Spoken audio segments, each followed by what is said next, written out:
So, what is the significance of Adam and Eve realizing they were naked? Like, why does that actually matter? Well, I have quite a lot to say about that, you guys, and I think it's going to get quite interesting and pretty juicy.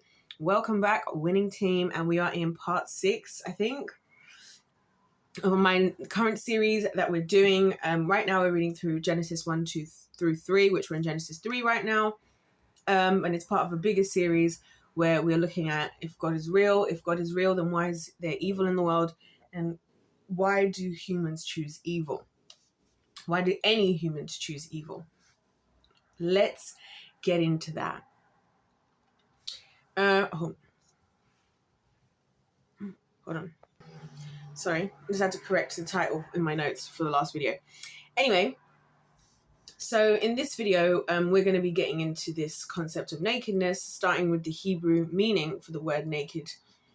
Because I think it's very telling of just why God had told them not to eat the fruit.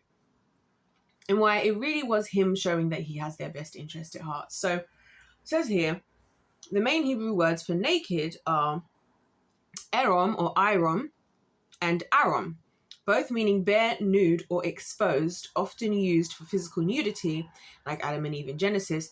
However, these words stem from also meaning subtle, crafty, creating a deeper meaning of being cunningly bare or spiritually exposed, when contrasted with the serpent in Genesis 3:1.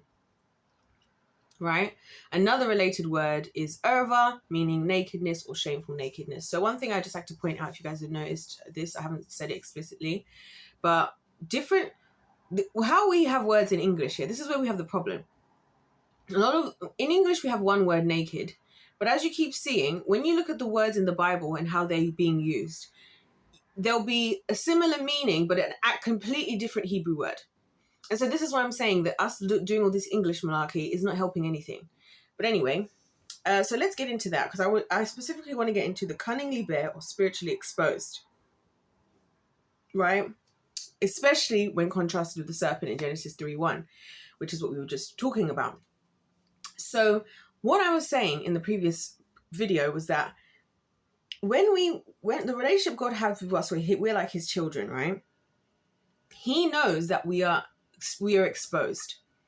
That's why our eyes were shut. He was like, you don't need to know about all of that. I used the analogy of being a kid and like growing up in your home, in your village, and like going to the bakery and just having your friends and going to the park before we had things like mobile phones, where we now have access to all this stuff, which then is very revealing for us about a lot of things that maybe we didn't need to know about. It's kind of similar to that. It's also, I think, part of why in seeing and knowing about evil, you start to realize, so where before, like I'll use, and because I'm going to go into why they formed loincloths. Have I read the scripture? So I'll read the scripture again. So this is in Genesis 3, verse 7. Then the eyes of both were opened, and they knew that they were naked. And they sewed fig leaves together and made themselves loincloths. So what do loincloths cover? Yeah, exactly. Our loins, our genitals. These guys realized, I think, here's my theory. I think that they realized that the things that God had given them could be used for severe evil. And that's why in this day and age, in this world, all of the time, the most heinous crimes are always sexually related, right? Because those are so extreme. Why would you force yourself onto somebody else, and even more so, and even worse so, force yourself onto a child, right? But also what's been revealed, and then what we can see in the world, is that engaging in things with children, or with the early form of kids, like an embryo, there's so much to gain if we want to do things outside of God's way, right? Like I've said to you guys, stem cells, the reason why they love stem cells is because scientists are like, whereas God is like, you have your heart is failing, let's say, for example. Now I want to be very clear to you guys when I say the things I'm going to say, that I'm not trying to say that anybody is being unchristlike or is trying to leave God out if you're not believing in miracles. I'm saying is that it was always his intention that he can do whatever he wants. So if there's something wrong with your heart, he can just fix it. But obviously science and the world, not science, the world and the enemy system is trying to make it so that we're trying to find every option without God. Remember I said God made the world, so we have a choice whether we want to live with him or live with the world. Hence the tree of the knowledge of good and evil. It's like, okay, go ahead. You figure out yourself. You got a heart problem. You don't want to have a relationship with me. Okay, the world will solve it, right? Why do they love stem cells? The stems of baby cells, right? They can become anything. So they can form, they can start, making heart factories with these cells. The only thing is there's moral and ethical issues with these types of things, because obviously if you now have an embryo in your womb as a woman, that means a sperm and an egg cell successfully came together to form a child, which is what God would intend would be there. But instead, where science is like, oh, no. Let's take that so we can use it for what we want to do, right? And so do you see what I'm saying? And then we start to see things like, in society where people are like, oh, yeah, an abortion, women's rights. And I'm like, the scientists, they don't care about women's rights. They care about stem cells, because stem cells are like the most powerful thing ever, right? So I think these are some of the things Adam and Eve had realized the moment that they realized they were naked. Is like, oh, I'm exposed. I can be used for so much. I can procreate with the Watcher angels, which we're going to see in a couple of chapters. We're not going to do that in this series, but I did that in my Noah playlist. We can now procreate with the Watcher angels and form something else. All of a sudden, they have this knowledge. Knowledge seems like such a good thing to have until you have it. That's why the phrase is ignorance is bliss. That I've learned the hard way, because now I've done all this studying, yeah? Now I know the truth, and now I'm like, oh, I hate it here. When I was a kid, I thought, oh my gosh, it's so much fun. I was making fun of myself in my video the other day, like 16, thinking, I'm going to go and build a career. I'm going to go start a family one day, get married and have 9 kids. And I'm going to do this. I'm going to be a dance teacher. And I'm going to do this. Like a little idiot. God bless me. But, bless her heart for real. Because no, that's not the world I'm living in. You know what I'm saying? And so in gaining all this knowledge, I now know, I know exactly where I'm living in now. That's why I don't find it to be a big deal if somebody says certain things to me. But other people are like, surely that didn't happen. Surely that's what the devil created. You shall not surely die. Are you sure? God said. It's like the surety of it all, right? So now they've seen that they're naked. They know what they're capable of. They're not their body. Why are they covering their genitalia? Why not anywhere else? Why are they making loincloths? The Lord is the one who comes and makes them more clothing in a little bit. Why are they only covering? Because they've understood the power that it is of creating life, right? They've understood that that is the biggest power, and that the power requires the both of us. Yeah, and that's why even in this day and age, right, where the world has perverted that, I was thinking the other day how annoying it is that we have to wear clothing. I talk about it all the time. I hate clothing. I find it so restrictive. It's one of the reasons I like to spend time by myself, because I like to be as close to naked as possible, because it's just clothing. It's restrictive. I like to be able to move my body. I get really warm really easily. And I was thinking about how, like, nowadays, not dressing, we've had to develop to not wearing certain clothing is now you're being provocative, because now it's like people are so out of control and so enslaved that you can't just, be out in anything, because you might trigger the demons, because that's what the demons, they love anything heinous, right? And especially when it comes to the sexual sins, because again, as the Bible says, the sexual sin, sexual immorality is the only sin against yourself, right? Against your own body. Right? And so nowadays, even you've got women who are pregnant and they're breastfeeding, and I was like, oh, we have to cover up the breast, and especially being me, like, I don't know if you've seen other cultures in the world, women will just have their boobs out, like, especially a lot of these like tribal places in different areas around the world, women can just breastfeed outwardly, like the men aren't like losing their mind, like, oh my gosh, I don't know what I'm gonna do myself, there's a boob, or the kids aren't laughing, it's just they're just boobs. That's what I'm saying. It's just they're just the only reason we have such a deeply sexual connection with these things is because we're so deeply sexual as a people. We're so deeply enslaved, and it's done on purpose, because obviously sex, being the most powerful form of exchange that the Lord created for us to have, is going to be the most powerful form of exchange, and therefore the enemy's going to want to use that the most. If he's going to want to destroy us all in our childhood, that's why everybody's being, raped and molested left, right, and center as a child. And then we don't talk about it. That's why he'd rather use people that are close in people's close friends or family or churches than a randomer on the road. Because now he's planting all these seeds inside you in the form of spirits that are going to wreck your life for the rest of your life, and they're just going to be there. And the only time you're going to realize they're even there, it's going to be they're going to be have got their roots are going to be so strong. And that's why now we're all as adults, everybody's got, and it doesn't mean it has to be that in particular, like specifically, but I'm saying this is the most powerful form, right? And so I feel like they're realizing these things. This is what they immediately did. Oh, I need to cover myself. I need to protect myself now. I'm exposed. I'm spiritually exposed.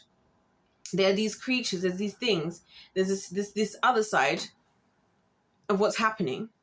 Because for there to be a knowledge of good and evil, that means evil already existed. And the simple fact that the serpent came up to them is the proof that the evil already existed. So, and remember, God created a separate place for them. And again, why is it separate? It's the same thing. To be holy is to be set apart. He's like, I know that things are going to get crazy out there. So I'm going to keep you guys here. Just trust in me. Ignorance is bliss. And heaven is here, right? We ate the fruit. Our eyes were opened. We can see. Oh, what? Because imagine what I'm imagining, yeah? Imagine you're just in the garden. Imagine being in the garden, like when I'm out in the garden and I'm disconnected, like not in the physical garden, when I'm like out in the nature, in the forest. And I'm just like disconnected from the world. I'm unaware. I'm not on my phone. I'm not aware of what's happening. I'm not aware of anything. Like the days when I was not, when I completely came off of all social media, deleted everything, threw away my SIM card with all my details. I cut everything and everybody off, every single voice except from God. I wasn't watching TV shows. I wasn't listening to music, nothing other than the Lord and then the Lord's people I was listening to. That was it for about 1.5 years. And when I tell you, it was like being in another place and it was just bliss. And then it's like, now I've been back, I'm like, there are monsters everywhere and nowhere is a safe space. This is disgusting. I feel allergic. I feel like just existing amongst humans. I want to take a shower. And let's flip this back to what I said in the beginning about how God talked about how two things will have to exist. That if there's going to be light, there has to be darkness for there to be light. And there has to be darkness for there to be light, and there has to be light for there to be darkness. Right? So while we are out here doing the light, and this is why, again, a lot of heinous things as humans, going back to, like I've said, about our nature of loving to cover things up and hide, it starts right here, right? When they are now ashamed, we do that now. We hide ourselves away. We don't want to want to talk about the deeper things. We don't want to address things, right? Because we feel shame about it, right? We feel shame deep down, whether we acknowledge that or not. And so that's what I feel like is the significance of this. They realized, oh, and the thing is, they've also realized what we've done because we now also know we can't just revert back to where we were. It's the deed is done. The deed is done. We can't just now decide, oh, God, can we hit the... No, because you were in the perfected state and now you soiled yourself. You were made in God's image. He made you. He did everything for you. You are in perfection. And now you have the one who've bitten into the fruit of destruction and bitten into the fruit of chaos and bitten into the fruit, a cancerous fruit almost. I was looking at cancerous cells as I was studying for this. I was looking again at the difference between cancerous cells and non-cancerous cells, right? And what I found to be fascinating, I don't really look into things like, I'm not really a biology girly, and I definitely believe that cancer is man-made. So, well, not man-made, kingdom of darkness made. And obviously, when cells divide normally, you only have the two forms of cell division, right? You guys already would have learned in school, mitosis and meiosis, right? Mitosis is when they divide uniformly. It's in a asexual form of reproduction. The cells will become the same. And then with meiosis, that's how we all come to being, where, there's a bit of cell swapping. That's why we all have different DNA, like with our siblings and stuff. But the importance of mitosis is a really important process in our bodies because it produces cells that are all exactly the same. Because obviously, if I'm going to have skin, it should all be the same texture, the same color, the same this, the same that. All the hair follicles should all come out the same, to form my skin. And then the same when it's the liver. Liver needs a certain kind of tissue that needs to be able to divide by mitosis. So essentially, these cancerous cells, they don't do that. They first of all form a different type of cell. That's like mutated, and then the cells all look really weird, and it's just right, it's like, this is how God has his order or something, and that's disorderly, right? Because the cancer cells as well, one of the things that they don't have that the other cells have, which is again just a tale, just to go back to the concept of the consensual nature of God and the non-consensual nature of the devil, is when our cells are dividing properly, they have a mechanism that tells them when to stop, right? Like, okay, we've got a finger now, we're done. Okay, we've created a nose now, we're done. Okay, we've repaired such and such now, we're done, right? The cancerous cells, they don't do that. They just keep on going and just keep on going and keep on going. And that's why they are so heinous. And that's exactly the nature of the devil. Have you thought about that? It's exactly the nature of the devil. Instead of, stopping when it's in orderly time, God said, and he rested. He did what he did. He didn't need to overdo it. He didn't need to show off anymore. He had a point of conclusion, and he stopped. And then he rested for a day, right? Kingdom of Darkness, on the other hand, unrelenting, evil, sin, unrelenting. Sin and the pursuit of selfish desires and overconsumptions and self-indulgence, it's insatiable. That's how demons are. I've explained that in, or unclean spirits or disembodied spirits. I've explained that in my Noah playlist. It's insatiable. So that's why now we can't just, go out naked. That makes me so annoyed. If I go out naked, it's like, oh, I'm trying to, you're like, we even have a thing now of like, oh, me as a woman being out of my clothes. It's like, I'm wanting to be taken advantage of. I'm wanting something sexual. Guess what? I want to be cold enough. I'm too hot now. I've got the window open. I'm wearing a t-shirt, right? And I'm wearing these t-shirts like this so to not be distracting in this world, because God forbid I was to sit here as comfortable as I would like to. So the whole distraction would be that I was naked. And I'm trying to do this. I'm trying to show off this. So I have to come on here looking like a tomboy as much as possible, just to keep people focused, because that's the world I'm living in. That's the world I'm living in. Whereas I should be able to just sit there butt naked and it shouldn't be that big of a deal. But I'm saying their eyes were opened. Our eyes have been opened. We are too well aware now. We know about too many things. And we can't help ourselves. And that's the truth. That's why I don't believe we can ever say that God is evil, because he's like, look, I know of everything and I still don't. I could have turned you guys into my robots and I didn't. I could have forced you guys to do this.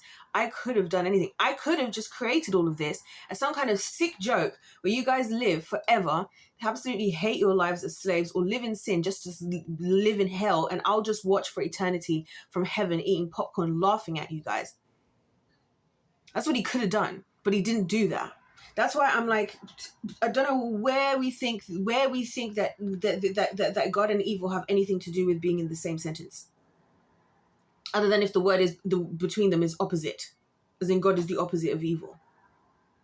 Do you see what I'm saying? Like, so that's why I get really annoyed about so much of this stuff happening in the world and everything, because it's like so much about us as humans. It's just proof that we are really slaves, and us doing things in our own knowledge always works out poorly, right? We now all have all these diets and all these things. Do you think it's a surprise that we boosted all of these carbohydrate-based foods, these sugar-based foods over the last 70 years, and now all of a sudden we now have weight loss medication? Because we have no control, right? We wanted to do whatever we wanted to do. We were following the science. The science is like, we need this in our diet, we need that in our diet. And just so happens, shock horror, we've ended up now in a world where now we need medication. Now it's weight loss. Before it was, we need more discipline. Before it was, people used to do 20 push-ups and then do like 100 push-ups and run 2 miles for PE at school and eat properly. We weren't on our butts all days. We used to do proper things, right? Fast forward, everybody spends so much time sitting on their butt all day doing nothing, over-consuming, overeating, self-indulgent. And we can't see the problem there. We think, oh no, obviously we are never the problem. That's what I'm saying. It's the narcissism of it all. We are never the problem. So something else is, that's why I keep seeing, and I know that I feel like it's happening just to bother me. And maybe it's because of my but I don't know why I always see the ads that are like, what is it? Taking weight loss medication isn't cheating. I'm like, here we go. The devil is so good. So I'm saying he's so good at convincing us of dumbness, like of the wrong thing, like he did with Eve. weight loss medication isn't cheating. The number of times I've heard that, if I had the money, if I had a penny, I would be richer than Jeff Bezos at this point. Because that's the new thing now. It's like the devil made sure that we all got fat. He made sure we all got unhealthy. He made sure we all had all these diseases. So then again, he can swoop in as the savior. That's what he always does. That's what he always does. That's what we see with Noah and everything. He's like, oh, he starts all of this, and then they wake up or whatever. Then when it all is said and done, the people now don't have God. This is why they started to worship other gods, because the generation after generation became less and less having a relationship with God, and they still needed to survive. That's why they started to sacrifice children and all of this stuff to the grain gods and these gods. Why? Because they didn't have the relationship with the God.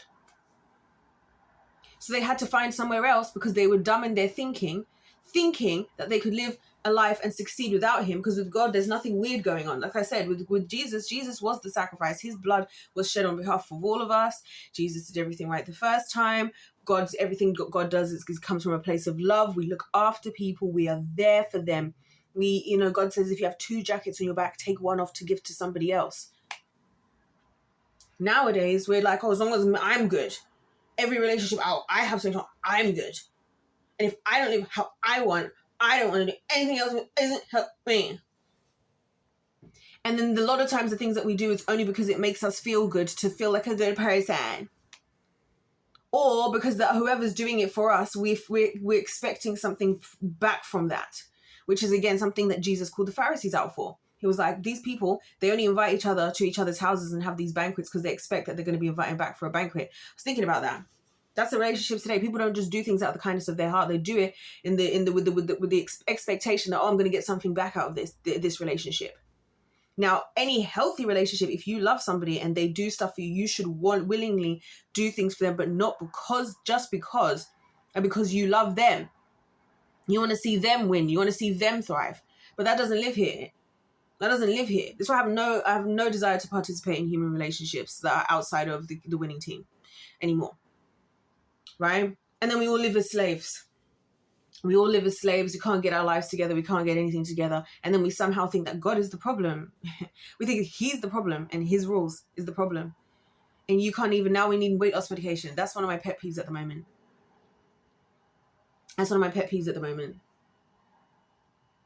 You know? We're enslaved. We can't even walk around naked now because we all realize we're exposed, or maybe you don't like your body. You have to wear something that's well-form fitting. You're embarrassed about how this part of your body looks and that part of your body looks. Do you know that I've actually been enjoying embracing how my body looks? Like, I have a lot of things I'm physically insecure about, like on my body, believe it or not. But low-key, as I've been just kind of just addressing it and kind of like just talking it through, even like with God, and just kind of trying to accept it, I'm learning to accept a lot of the impurities on my body, the insecurities, the like, because the scars, the this, the that, and be like, you know what? It wasn't as bad as I thought, and it's kind of nice in a way, like, you know what I mean, to feel that way, because this is why I do like to. One of the reasons I do like to be naked is because I like to look at my own legs. I think I've got great legs, so I just sit there with the sun shining on my legs in the background while I'm like chilling, or when I do my little weekend thing that I like to do when I like watch comedy and just funny videos and play games. And I'm just there looking at my legs glistening and my gorgeous skin tone, and I'm like, wow, look at God. You know what I mean? But it's a journey to embrace that, and obviously the world isn't going to make that happen, because the enemy doesn't want us to take pride and to be excited and accepting of what God has done and what God is doing. He wants us to do the very opposite. That's the point I'm trying to make. He doesn't want us to feel okay to be exposed, because we know that, yes, I may be exposed, but I serve the one true living God, and I can trust in him. And as long as I trust in him, my weaknesses and all of those things and the ways that I'm exposed, I'm not worried. I don't need to worry about them. He knows that if we have a relationship with him, that we will see that we're exposed, and it won't even matter.